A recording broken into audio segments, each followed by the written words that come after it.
Hello, everyone. Welcome, welcome. I'm your host and moderator for this event. My name is Asha Dyer.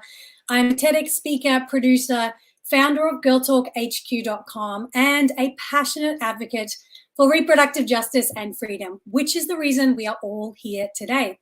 So I'm thrilled to be joining this special Repro Film Fest event because I am going to be speaking with some powerhouse lawyers, filmmakers, and activists about not only where we are today in terms of the state of reproductive rights and freedom in the United States, but where we go from here, as well as a glimpse to what has been happening globally.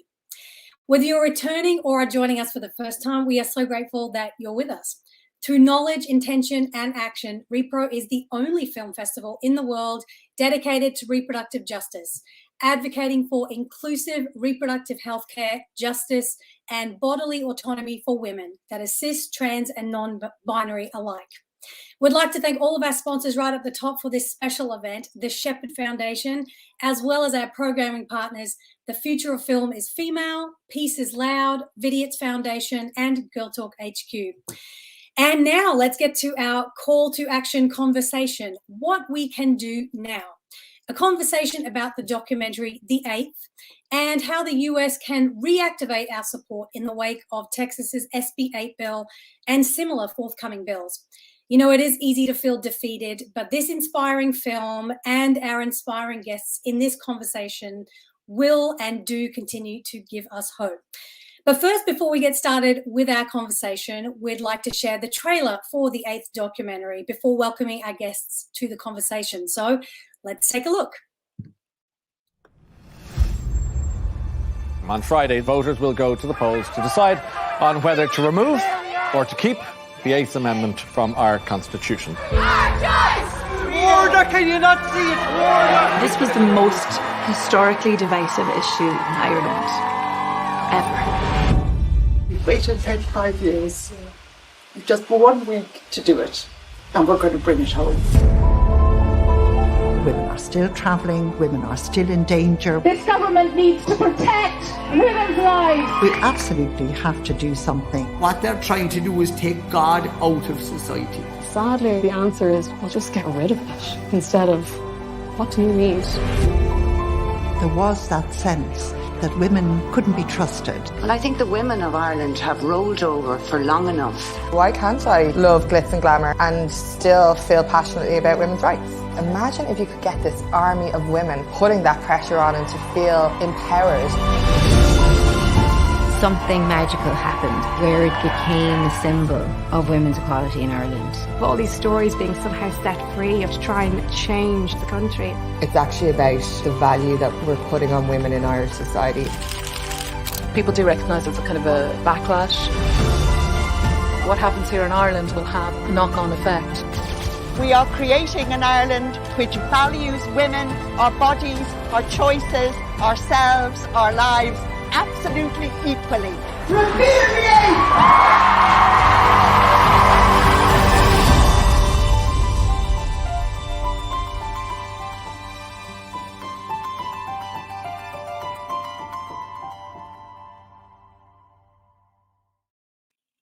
Oof, goosebumps. I get so emotional every time I watch that trailer. It is such a powerful film, and I bet anyone who has seen it will agree with me. And with that, I'm honored to introduce our special guests for this conversation today. Joining me today is Catherine Kitty Colbert and Julie F. Kay, co-authors of Controlling Women, What We Must Do Now to Save Reproductive Freedom. They are both also legendary lawyers who have argued some major abortion cases and won, and have a very keen understanding of what it looks like to create a legal roadmap for abortion access and also how it gets chipped away. I'd also like to introduce to you Ideen Kane, who is the co-director and co-producer of the documentary feature, The Eighth. And for ticket holders of this event, you are able to watch a screening of The Eighth until Sunday, October 17th. And of course, the iconic Alva Smith. You just saw her featured in the documentary, The Eighth.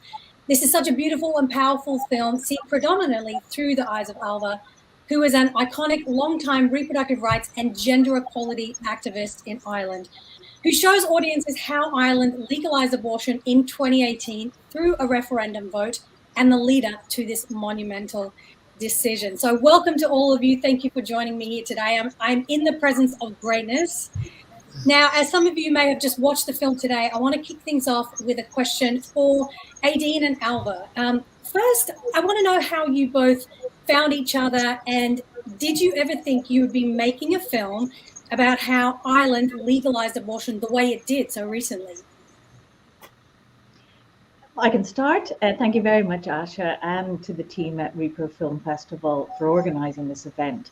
I feel really honoured to be in the company of these legends who have, dedicated their lives for fighting for reproductive and social justice. So thank you. And I also recently read Controlling Women. Congratulations, Kitty and Julie, and I really recommend everyone get a copy. Well, I made this film with two other Irish women who had grown up in Ireland through the whole time of the 8th Amendment, Maeve O'Boyle and Lucy Kennedy. And we were all in New York at the time, actually, and we decided to head to Ireland and kind of reacquaint ourselves with what was happening there. And at the time we met Alva, she was leading a coalition of, I think, 95 organizations. And you could really feel things were beginning to happen. And I suppose that main storyteller, the 3 or 4 key characters who tell the story in the film, are really critical on many levels, not just as storytellers, but their authenticity. So Alva's work it was quite clear she was going to be a leader in this over the coming years, combined with a lifetime of activism, just made her an obvious choice. So we approached her, and I let Alva tell her side of that story. Well, first of all, I'd like to echo Aideen and to say what a very real pleasure it is to be here this evening, and particularly at a whole film festival on reproductive justice. I mean, this is just so important, and it is so wonderful for us to be part of it. And it's also a great pleasure for me to see Julie again, because I haven't seen her for a long time. And of course, she played a very important role in our legal battle in Ireland with her very important case with the European Court of Human Rights. And Kitty will become a friend, I hope, in the future. When Aideen and Lucy and Maeve approached me, this was around the end of 2016, beginning of 2017. We had our coalition, which had been in place from 2013. We were building, a lot of pressure on government. Government was saying, oh, we can't hold a referendum. We don't know anything about that kind of thing, and we wouldn't be doing that. And but they were beginning to crack. So they set up a citizens' assembly to discuss the issue and make recommendations. And I really felt at that stage that we were on the road with a real chance of winning. And we had won the marriage equality referendum. I was very involved in the year before. We had got trans rights recognition 3 months after the referendum. So, Ireland was clearly in a state of major milestone turnover, apocalyptic change. And I did feel that if we couldn't repeal the 8th then, we would never be able to do it. We would be stuck with it forever. So we simply had to do it. And when these 3 brilliant women came, and I could see from their CVs what experienced filmmakers they were, and said, we'd like to do a kind of fly on the wall sort of documentary, and you don't have to do anything, any of you, except just be there and do your thing. It was a wonderful opportunity, because if we won, it was going to be historic. And if we lost, actually, and sadly, it would also have been historic for very different reasons. So they came with a gift, and you couldn't do anything but welcome and accept it. And I am so very, very, very glad that we did, because I think it is important to have a record of that fight. Absolutely. I mean, it's just such a wonderfully made film. And I think what it does so well is outline, as you mentioned, Alpha, the lead up to the referendum vote, the activism, the media campaigns, and grassroots leaders like yourself. And of course, we can't, not have this conversation without mentioning the tragic death of Savita Halappanavar, which really galvanized a lot of people in Ireland. Why was it important to show, this is for both Aideen and Alva, why was it important to show this long journey up to 2018, not just the referendum itself? I mean, for us, we were telling a story that was happening in Ireland, but obviously we were hoping it would have huge resonance outside of Ireland. So we felt it was really important to give audiences the context, like the historical and the socio and cultural context that this debate was happening in, so they would really understand the stakes. Like the stakes were huge. We'd been living with the Eighth Amendment for 35 years. And in that time, there'd been several, I mean, Julie's case is one, but there'd been several amendments, there'd been court cases, there'd been harrowing cases of treatment of women. And I suppose it was part of telling the story, giving the context and just enough of the context so it wasn't overly heavy and didn't become a history lesson. And so that was one of the hardest things to do, was kind of look at this litany of things that had happened and decide which ones to leave out and which ones to put in. And we tried to be as, just from a filmmaking and storytelling point of view, we tried to be as succinct as possible and yet relatively comprehensive, because we were telling stories of the campaign, what was going to happen in the moment, but also the Ireland that had changed so hugely, and it nearly became part of that storytelling, and then the history. Savita for us, I suppose, that Savita's death made people sit up and pay attention. And whether that was us as Irish women and Irish people thinking, like, just our national shame that something like this happened to a guest in our country. And part of it was, I think, sometimes, I mean, I know I thought myself, would I have as confidently asked for that? I mean, we had lived with these restrictions, and it just, the eyes of the world, I mean, women took to the streets, people took to the streets, and it was a real moment. It was a moment of change. And also the eyes of the world descended on us, and that forced a very reluctant government to act. I mean, I think I would just add to that very briefly that the case that Julie had taken, which she herself would talk about, but to the European courts, had really had an important impact on government. It had made them aware that they needed to legislate on foot of a referendum that we had had in 1992, because we were, we'd had 3 referendums at this stage, and we still had no law governing abortion at all. That was happening at that level, sort of the legal way was being cleared, which was really very important. And it revealed and exposed the huge task which, had to be tackled, which was to take something out of the Constitution that should never have been put in there in the first place back in 1983. And it's really difficult to get people moving on something like that, because they're not really going to attach themselves to a legal argument. There has to be something else that is going to move them much more viscerally, I think. And very tragically, there was the death of Savita, which it made people sit up, certainly, but even more, it made them feel the emotion was strong. They were angry, they were upset, they were distressed. They carried that distress, and it had to go somewhere. So it was very important for us to strategically to seize that moment and to say the way is it has been cleared up to a point. We now have to move in there and mobilize in a grassroots way, but there's an awful lot of political work to be done. But fundamentally, to mobilize the people to give voice to their feelings and to acknowledge that they had moved to a different place about abortion. They were angry Savita had died, and they knew she had died because she had been refused a termination of a pregnancy which she was spontaneously miscarrying anyway. So they knew this was about abortion, and they were not going to be able to not confront that and deal with it. So we took that moment and began to build from there. Yeah, absolutely.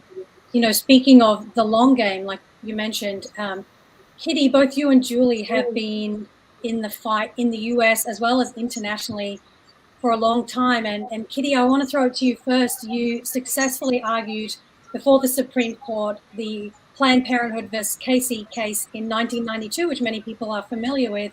That was the case that helped preserve Roe after it was decided in 73. But it also signaled the start of cases that would start to steadily chip away at it. And what struck me the most when you recall the case in your book, Controlling Women, was the similarities to what we're seeing today with the Supreme Court and SB 8 and, you know, current abortion cases. Does this feel like deja vu for you? Absolutely. Absolutely. There's one significant difference, though. In 1992, when I argued Casey, we thought that there were 5 votes on the Supreme Court to overrule Roe. We fully expected to lose at that time. And in fact, the whole strategy of the case was based on the fact that we thought we would lose and we needed to build the political power to win it back. Supreme Court Justice Kennedy, Anthony Kennedy, changed his vote at the last minute. And I often say, I've said it repeatedly, but the only thing that matters in the Supreme Court, it's like Sesame Street, you need to learn to count, and the only number that matters is 5. We thought there were 5 votes in 92. There weren't. That was a good thing. We've had another 20 years of legalized abortion across the country. But that case did allow states to erode the rights we have and begin to enact restrictions. And as more and more legislatures were taken over by the Republicans, we saw the number of restrictions increase dramatically. Now, today, the big difference is there are 5 votes on this current Supreme Court. We don't see any possibility of change. 5 justices already in the Texas case permitted a ban on abortion to go into effect in Texas. And in some ways, that action, the seeing of illegal abortion in Texas gives us an opportunity, like they had in Ireland, to mobilize, to begin to think about this in a political way, and to say, we have to stop depending on the courts. We've got to organize.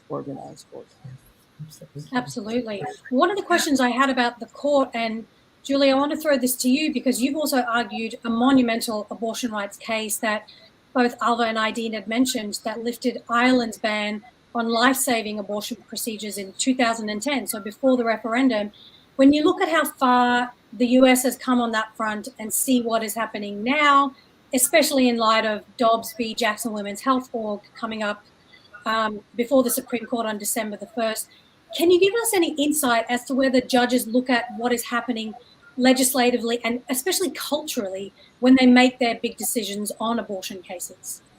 Yeah, I mean, but thank you. And one of the reasons that I'm so excited for this panel is because abortion and reproductive freedom are really global issues. They're fundamental human rights. And yes, I do think judges look to other countries and other places and other systems, even though they would deny that most adamantly. I think they also look at activism and movements and, you know, people out in the streets. But more importantly, we all should be. I mean, these are global gender rights issues, and the idea of controlling women and controlling people through their sexuality, through their access to reproductive freedom, to decisions about when and whether to have a child and with whom, are really ones that are universal, or at least global. And so I think it is important to have these conversations. There were so many similar themes that ran through Ireland and the US around the politics around this, the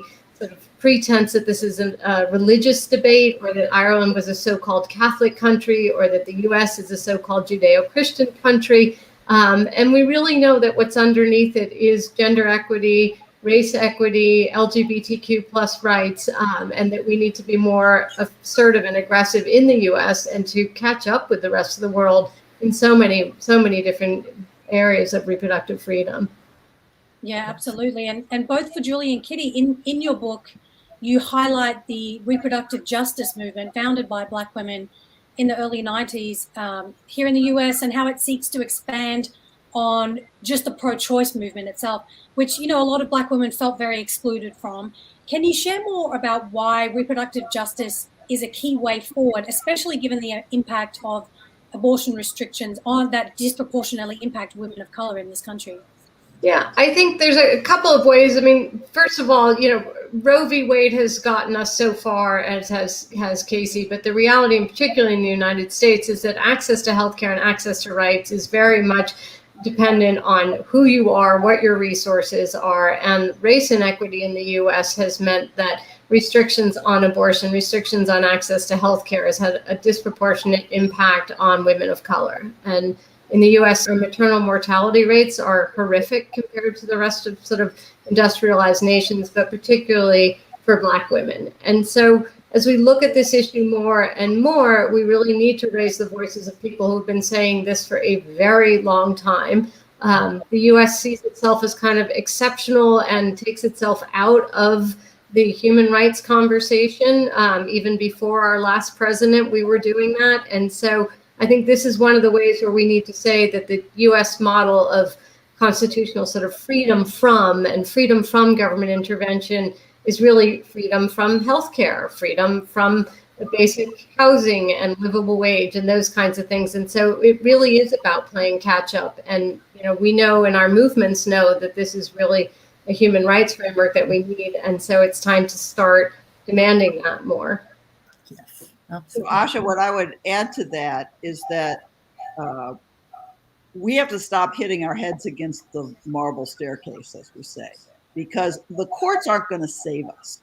So if we are having to turn to legislative bodies to preserve our liberty, we need to rethink how we frame that issue and think about this in terms of not just the right to terminate a pregnancy, but the right to make decisions about having children. And we know from people's experiences, from particularly for women's experiences, that unless you have the conditions to have children, that is the availability of childcare, the availability of contraception, the availability of anti-discrimination based on pregnancy, the availability of all kinds of resources, good healthcare, number one, the right to safe pregnancy, all of those things go into the decision about whether or not you have a child. So we have an opportunity here to say, we don't just want the right to choose to terminate a pregnancy. We want what we've always wanted, which is the right to choose when and how and with whom we have families. And to do that in safety, as you mentioned. And I want to switch gears a little bit. Idina and Alva, question for you both, you know, about the film, and obviously related to what we're talking about. It was really interesting at you know, you do show some viewpoints of the anti-abortion movement. And it was really interesting to hear some of the anti-abortion leaders talk about how weak, quote unquote, they thought the repeal campaign's message was. Why do you think they underestimated the repeal movement and, you know, thought of it that it wasn't going to win or pass? Well, if I take that one, I think they made a very serious error. I felt from the get-go that they were pursuing a narrative, a framework, a set of messages, a whole communication strategy, which was, you know, nearly 20 years old at that stage. It hadn't moved at all. And it was very much, you know, abortion is evil. Women who have abortions are murderers, and those who help them have abortions are murderers. So all of those old arguments, they absolutely hadn't moved at all. And in fact, their very first set of posters that went up, there was a representation of a fetus inside the pregnant person's belly. And this was very graphic, very shocking. And what they didn't notice to begin with was that people, the electorate, the voters, the people they were supposed to be wooing, if you like, to their side, were saying, this is disgraceful. This is appalling to have this kind of offensive material up on posters where we have our 3, 4, and 5-year-old children outside shopping centres saying, what is that, mummy? Is that a baby?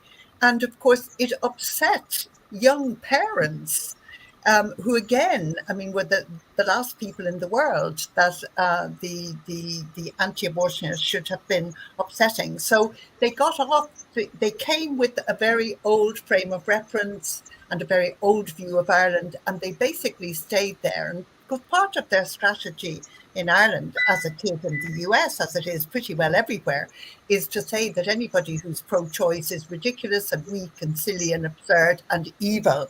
So they always throw the muck at the pro-choice movement. And we in Ireland made a decision that we were not going to go muckraking, we were not going to go mudslinging, we were going to pay as little attention as we possibly could get away with, if you like, to the anti-abortion side, and that we would really only deal with them publicly when it was necessary, and that was basically on television debates. Now, a lot of energy went into developing all of the rebuttal arguments and techniques and tactics and preparing people, but nonetheless, we decided to do that, even on social media, which was very difficult.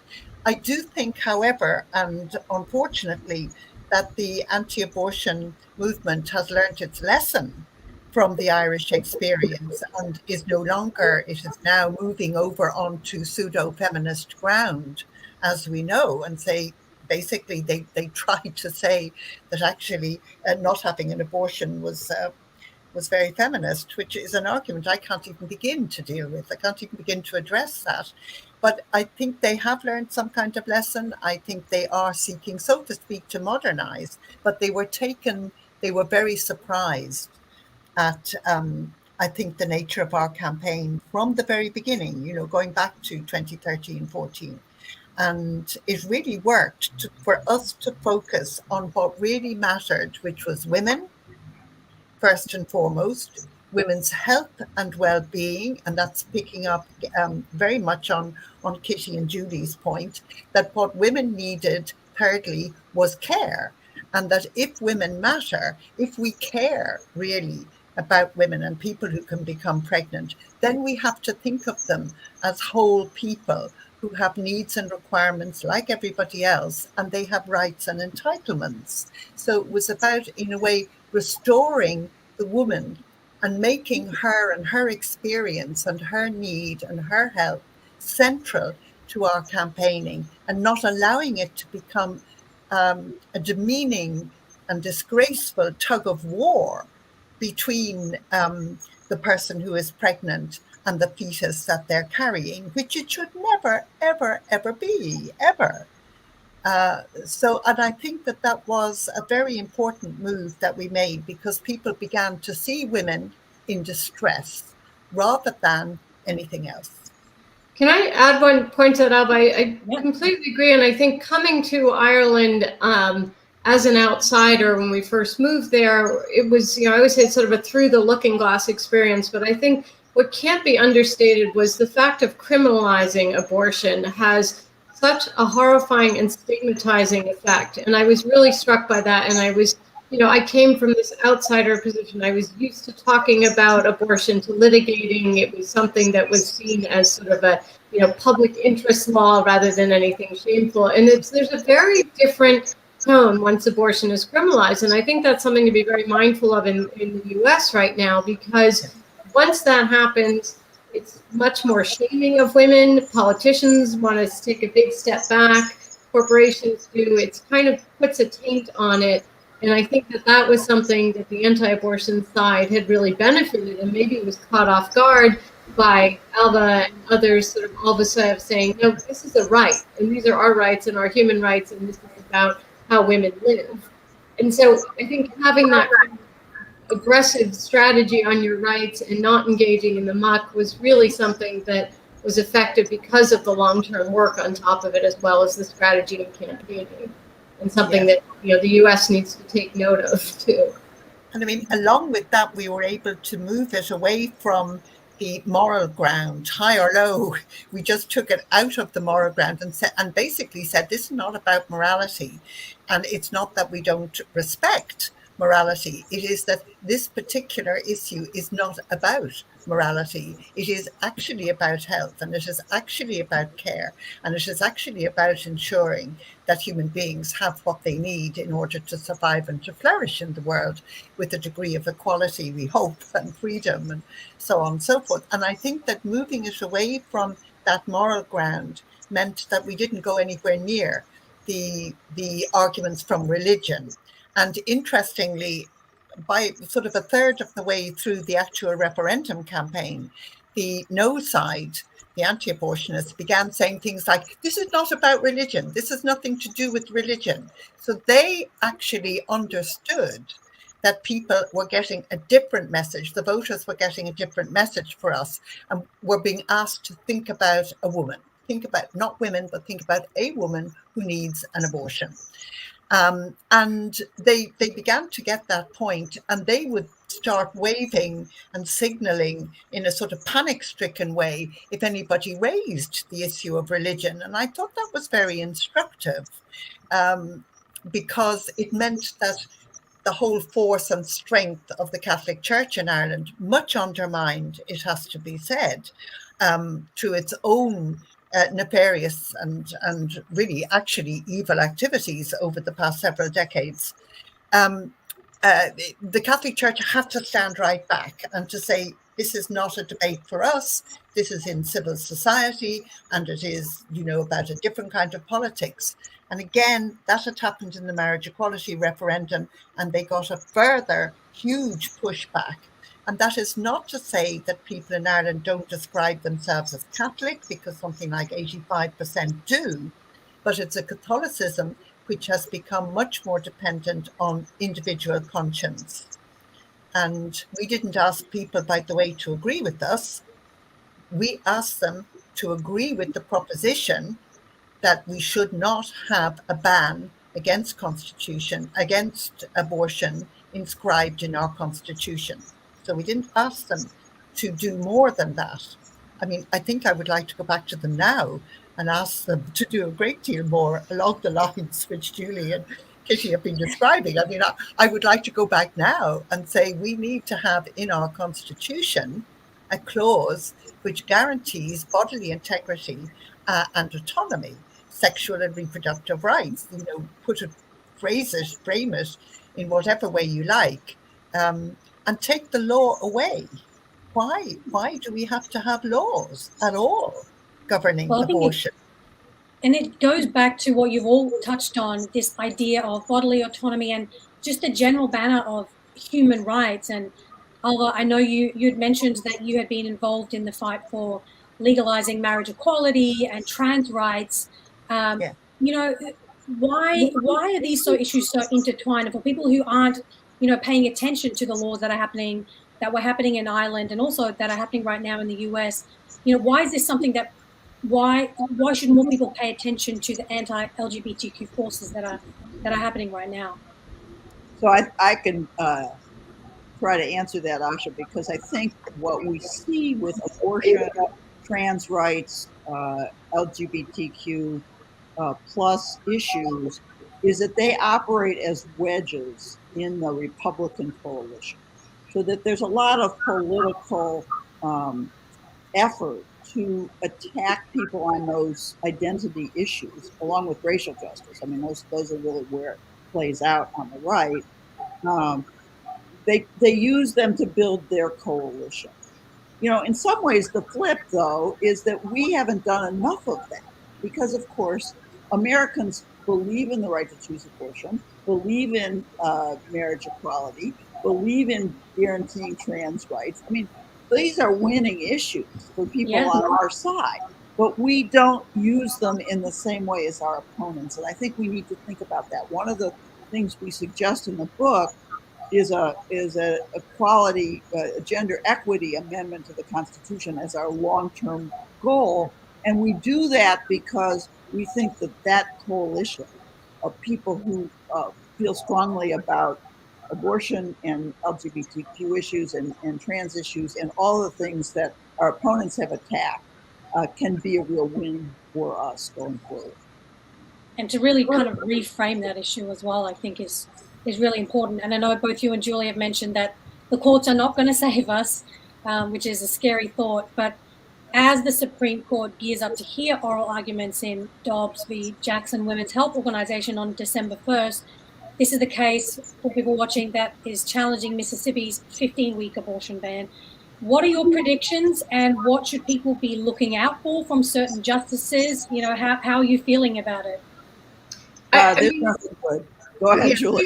It's it's waiting for a hurricane to hit our rights, and if it's not this one, it'll be the next one. And so, all is not lost because we know this is happening. We know it's been happening, and as Kitty and I have said, the status quo before him wasn't so great. There were too many women who were on the margins who didn't have access. And so this, we wrote this book because we really wanted to present another way forward. And we really are optimists at the beginning and end of the day. And so it is a rallying cry to march, to vote and vote and vote people in who will save us, and to get active.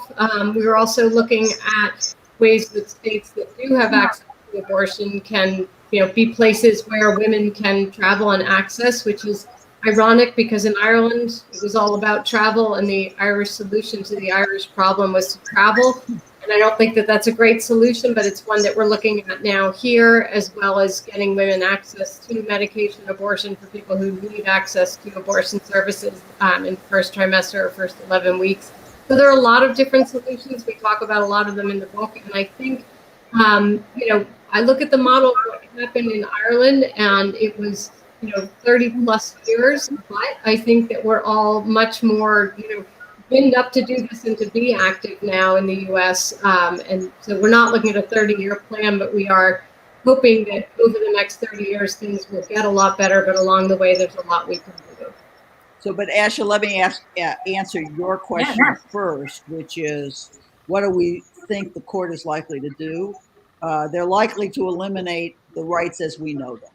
Planned Parenthood versus Casey can't exist along with them upholding a 15-week ban on abortion. So that Mississippi case is likely to say that the question will go back to the states. States will be permitted to enact bans. We might fight about what bans are okay or not okay, but the reality is the power will go back to the states. And that's why we need to focus on this, because within about a year after the Supreme Court rules in the Mississippi case, we are likely to see as many as 27 states enact bans on abortion.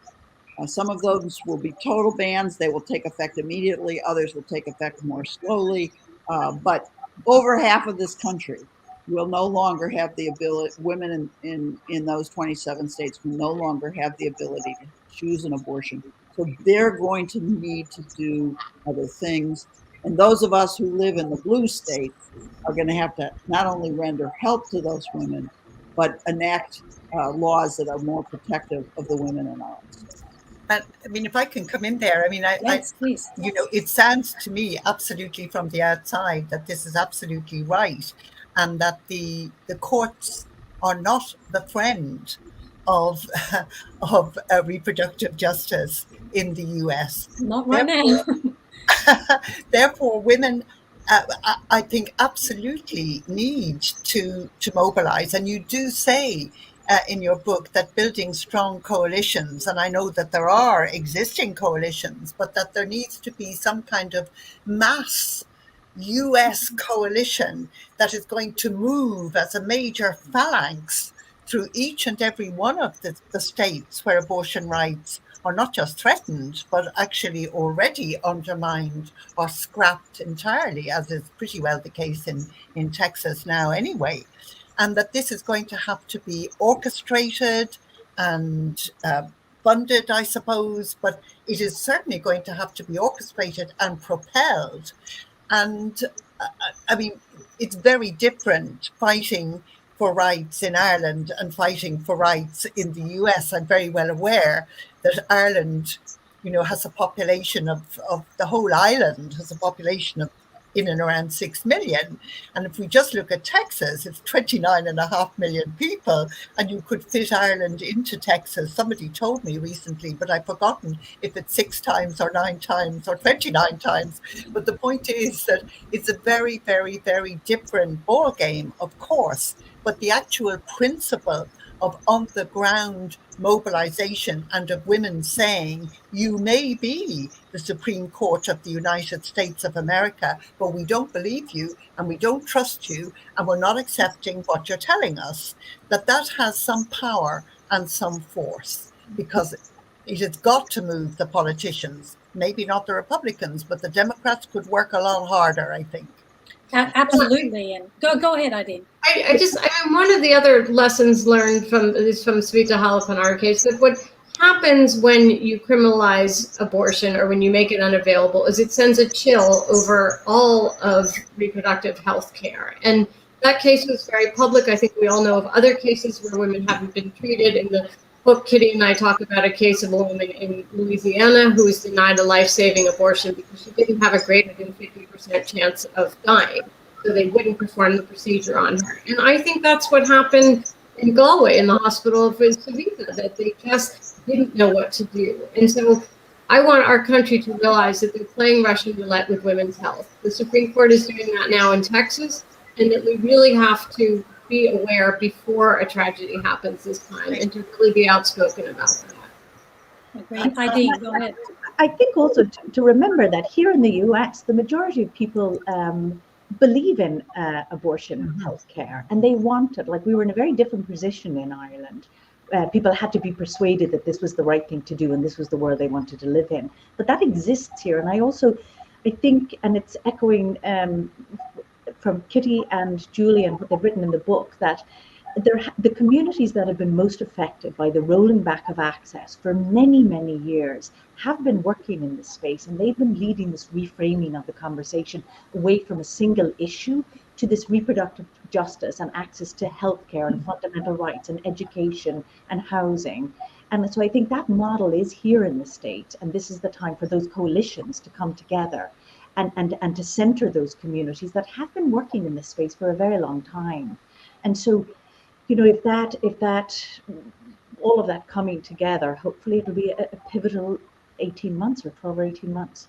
Yeah, here's hoping. I mean, we just recently had the abortion justice marches across the country and across the world too, and just to see the, you know, physical bodies in the street saying we are the majority and we stand for reproductive justice. And, you know, like you all said, this needs to be galvanized into action.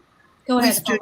We stood up and supported women in Texas on the day, that Saturday, when I think people were marching all over the world.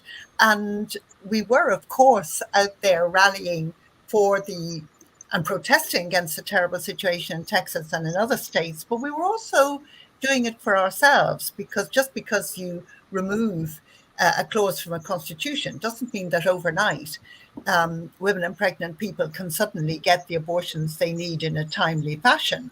And while certainly something like, you know, 6,500 women who otherwise would have had to travel to Britain did actually manage to get abortions in Ireland, we still have 200 or 400 women traveling because our law is so inadequate. So in fact, I spent most of today at a meeting where we're looking at how we can push the law, how we can expand it, improve it, expand it, strengthen it, how we can convince the politicians that this needs to be done, because it's up for review at the moment. And it really does occur to me that it's almost, not quite everywhere, but almost everywhere, the case that the control of our bodies, women's bodies, the bodies of lesbians, gay men, trans, non-binary people, it is through our bodies that they are doing the controlling. And I mean, this is something which comes out very well in your book, obviously. But I think that we have to accept that we are never quite there, that we're always having to either, you know, push back, push forward. We're always having to work on that issue of reproductive justice more broadly, but usually the kernel of that is abortion. And I think when you begin to sort that out, you can then push out much more. Because who are the women who are most affected by the denial of abortion rights? It is those who are most vulnerable, most fragile, least likely to have any resources. And that has to do with race and ethnicity. It has to do with disability and sexuality and the postcode lottery of I don't know, yes, you do a postcode lottery of geography. Let me translate. and so on.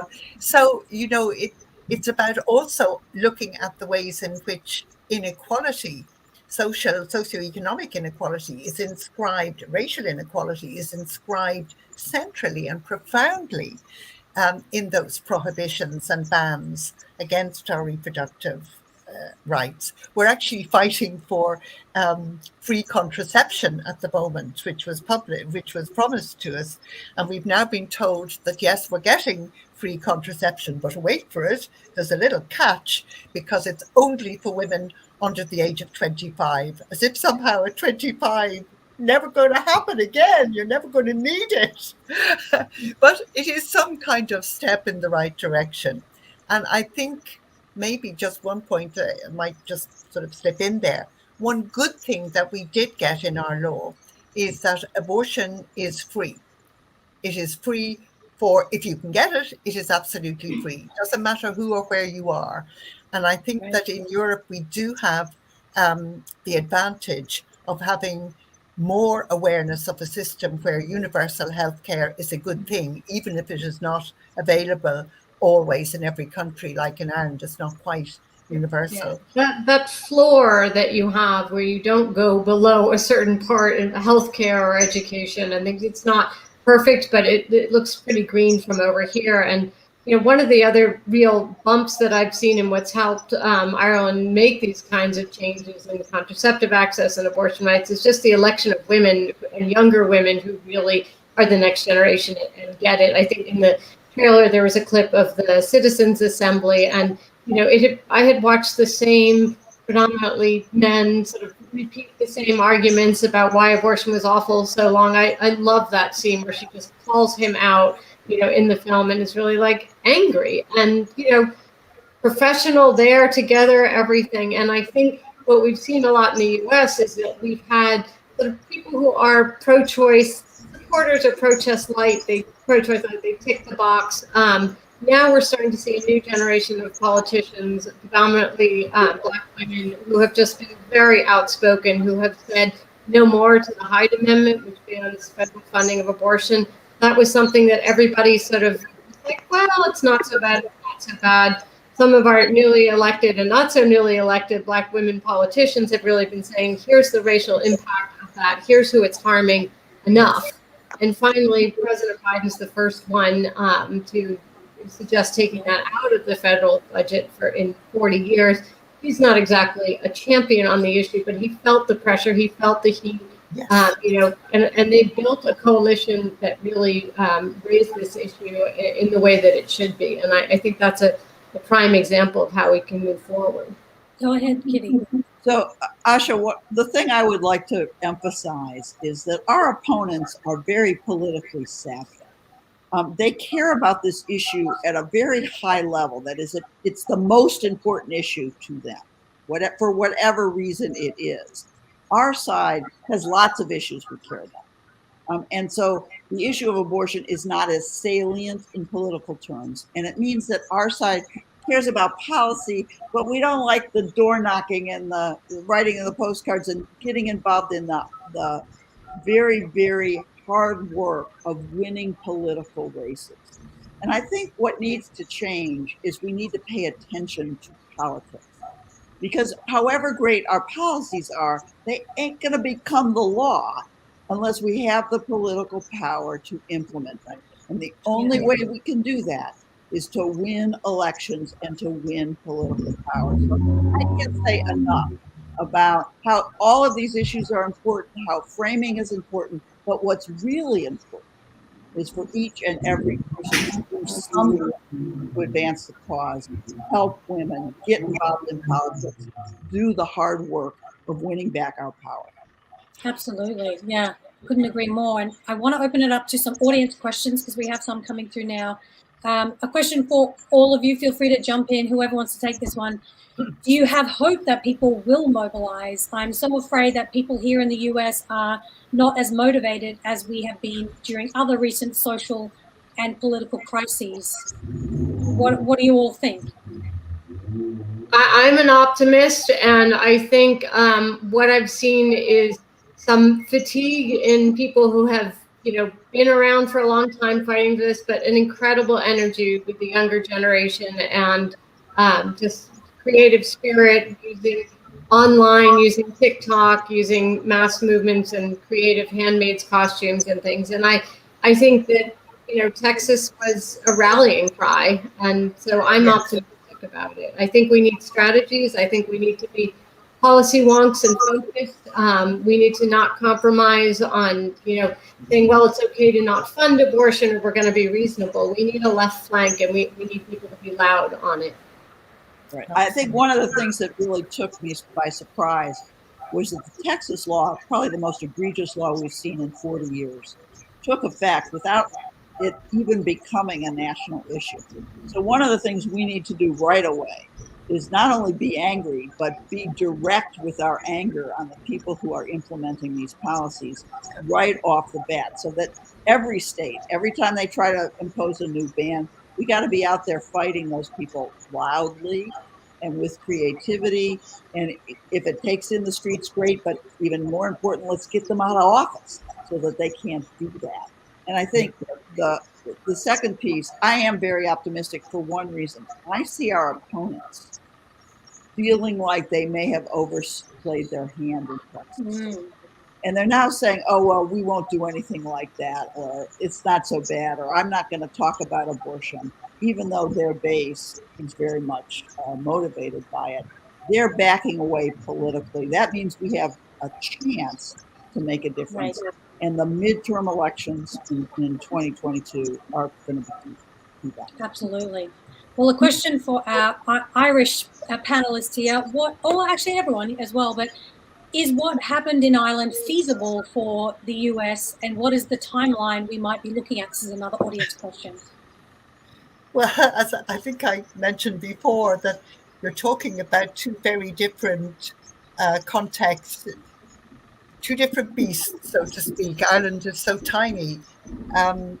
It doesn't, campaigns are hard wherever you fight them, but you also have to look at the internal domestic context. And I think that you are up against a number of problems in the US, which are partly political, have to do with deep historical divides, and also the fact that you have what seems to us from a European perspective a really complex, and if you forgive me, but crazy healthcare system. So, there are, and you also have a Supreme Court and other lower courts which have been packed with the wrong people from certainly my perspective. There are a lot of difficulties.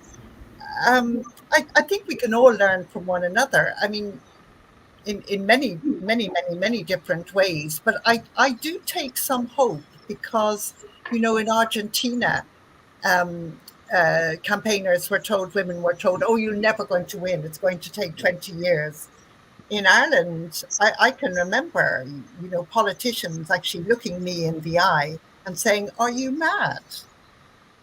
Just in 2012, 2013, 2014, 2015.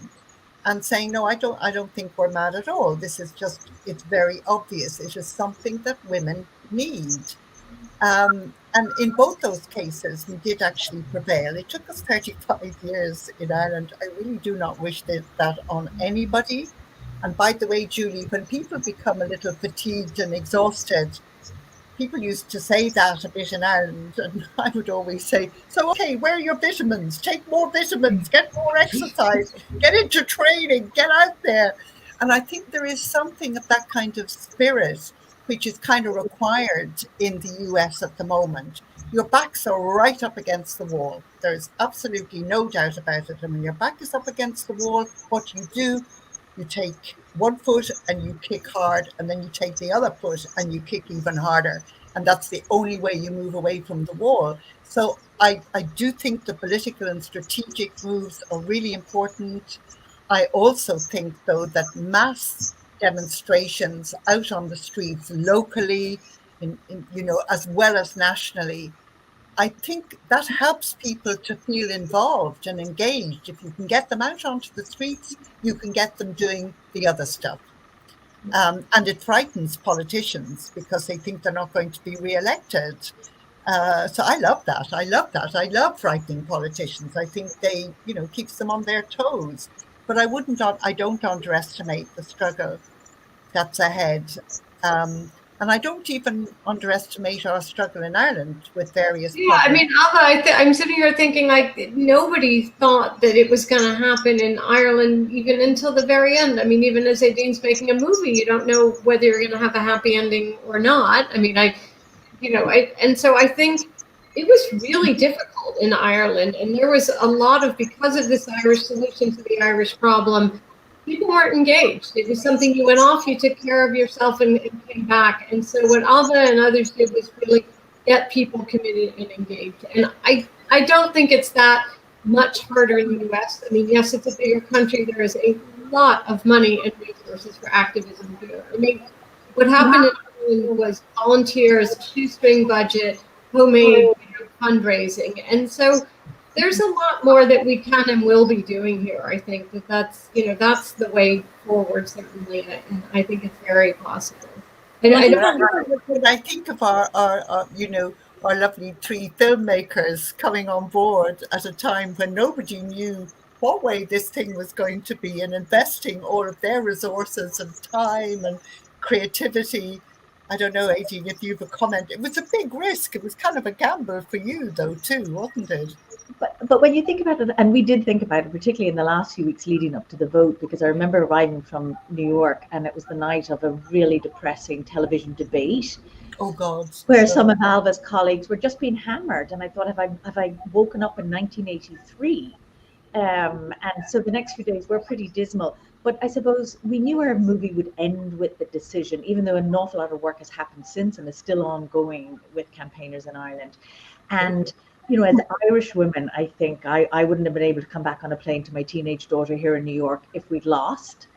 But we still had a film. We had a film. It would have been devastating as Irish. But as filmmakers, we had a really strong film because it was about telling the story to that point. Yeah, absolutely.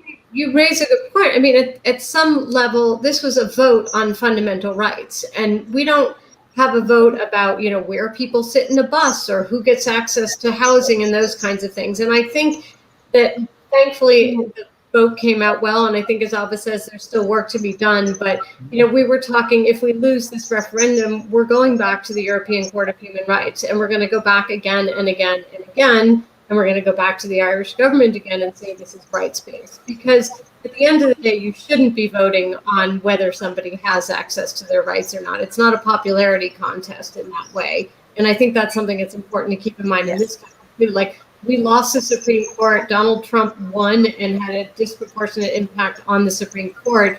But that's not the end of the game, and it doesn't stop there. And I have a hard time as a lawyer disrespecting the court, but I have a harder time respecting it at this point.